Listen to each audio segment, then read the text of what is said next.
Une réunion de copropriétaires, un soir, sur la terre. Les copropriétaires se réunissent pour se mettre d'accord sur les modalités de rénovation de la façade de leur immeuble. Il s'agit de la 3e réunion et ils n'arrivent toujours pas à se mettre d'accord. Au fil des années, des clans se sont créés entre copropriétaires. Moi je dis clans, d'autres diront des groupes par affinité.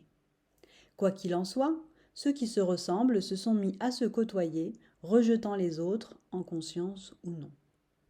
3 groupes se sont formés, les bienveillants, les contradicteurs, les silencieux.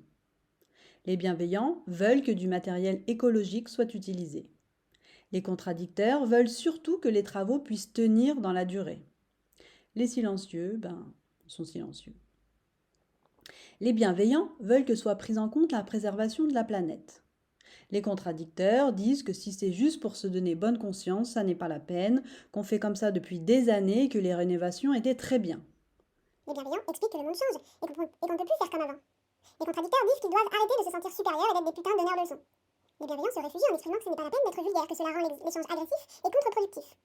Les contradicteurs répliquent en étant de plus en plus grossiers et violents verbalement. Les contradicteurs, les bienveillants, les contradicteurs, les bienveillants.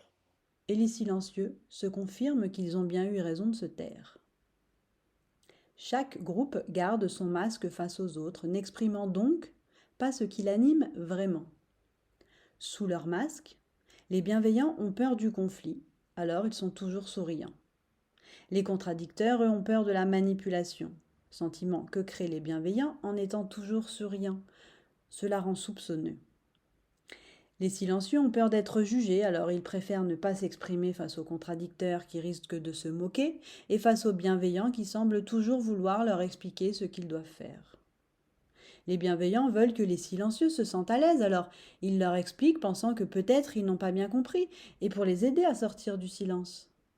Les contradicteurs sont agacés par les silencieux qui ne disent jamais ce qu'ils pensent et pourraient changer d'avis n'importe quand. Le syndic de copropriété, devant cette impasse, choisit de faire venir une spécialiste des mécaniques de la vie de groupe. Bonjour, je suis Maude Gillet, spécialiste des dynamiques de la vie de groupe. Les participants commencent par prendre conscience de leur masque.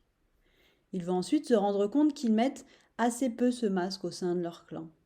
Progressivement, au fil des séances, parfois en parlant fort, parfois en osant timidement s'exprimer, parfois juste en écoutant, chacun va sentir qu'il va pouvoir retirer son masque même devant les autres membres du groupe pour enfin oser exprimer ce qui freine réellement leur accord. Bien sûr, ils ne sont pas devenus les meilleurs amis du monde pour autant, mais face à l'objectif posé, le niveau de confiance est devenu suffisant entre eux pour trouver un accord sur la rénovation de la façade.